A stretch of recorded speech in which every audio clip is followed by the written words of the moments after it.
Did some planning, bought some equipment, did some training, did more training, had some fun, packed our stuff and flew off. Touchdown, greeted by super hospitable Aunt Annie, bought our food for the hike, packed up, took a train, bus, cab, started the hike.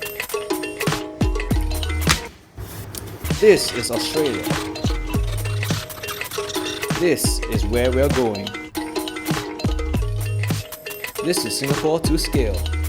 The Cape Track traverses the ridges and coasts of the Leeuwin-Naturaliste National Park located at the southwesternmost point of Australia. We aim to complete the trek in 6.5 days, carrying as much as we can to be as self-sufficient as possible. Day 0 started off at 3 PM. We were greeted by stunning views of the Indian Ocean to our right. We passed by Sugarloaf Rock, a popular tourist attraction which was absolutely beautiful.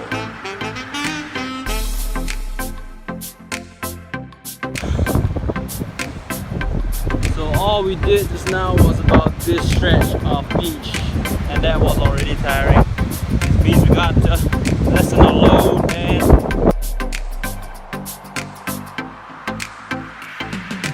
After walking about 10 to 12 km, we stopped along a ridgeline to set up camp and enjoy the beautiful sunset.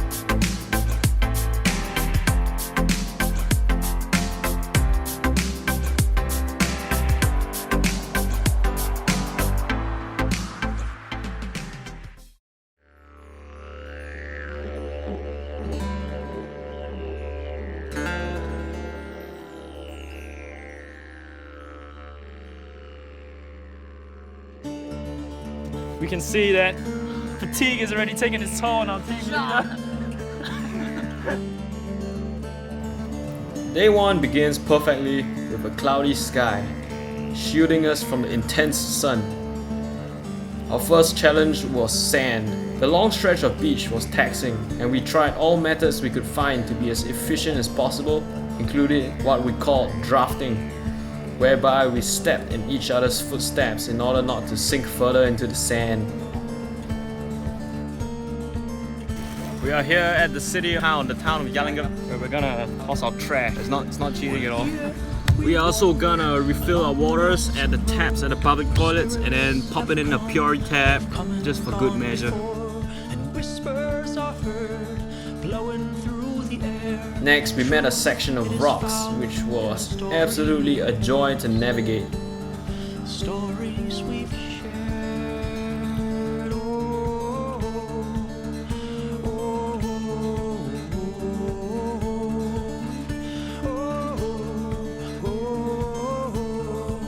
And then, we encounter our first major problem. Wenjin's first boot gives way. The sole of his shoe starts to fall off. You always be prepared with as much black tape and cold scar as possible. Hours later, Wenjin's second boot has been destroyed. and this posed a serious threat to our completion of our mission. Wenjin over here is making the SOS phone call.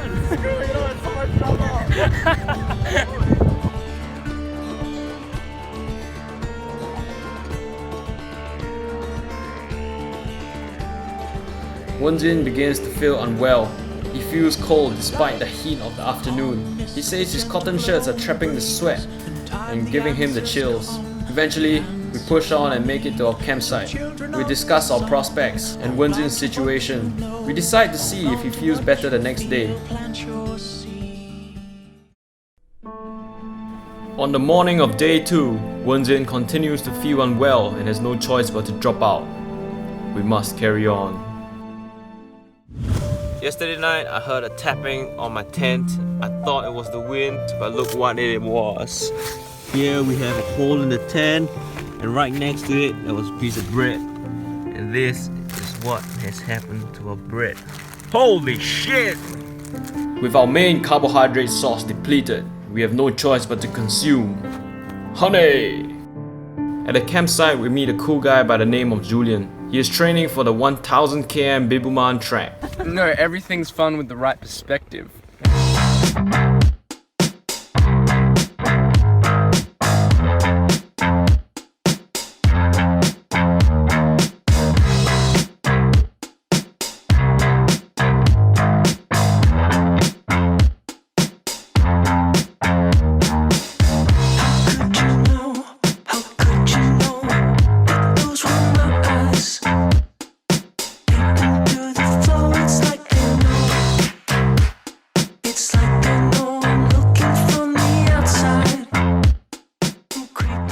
We are now at Allen's Brook campsite, completed about 50 km in total, and we are 1/3 the way through.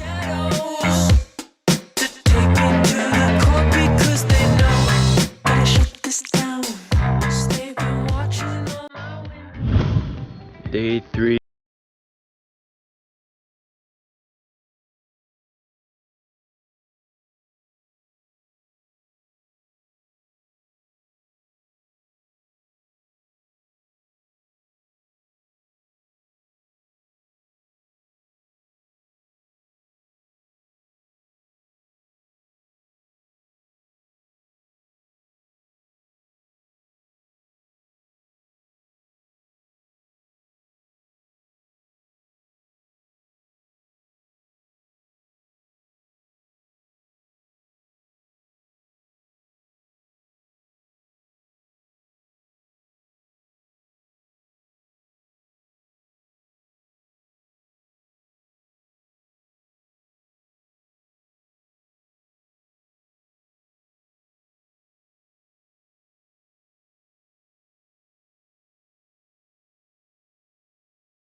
Because of our hard work the previous day, we only had 16 kilometers to cover today.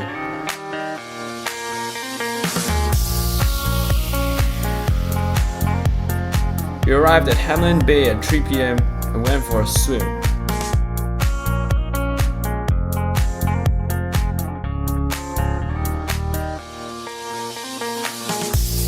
Day 5, our last full day, was all about awesome rock features, blowholes and the beach.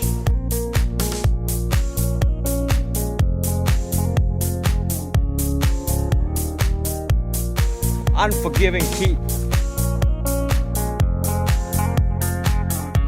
We just refilled our water from the rainwater tank at Deep Din, and we find that there are worms in our water.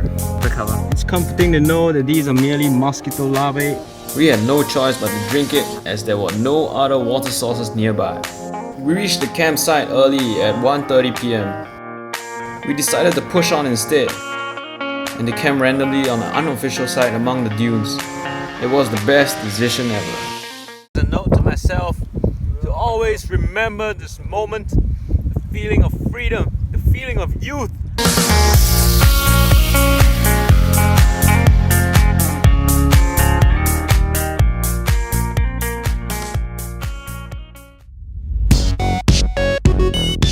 It is with mixed feelings that we leave our final campsite for Augusta. All feelings of near satisfaction as we complete our journey, and feelings of sadness as we leave behind this world of fun and freedom and leave behind our youth as we progress onward to the city symbolic of our lives back in Singapore.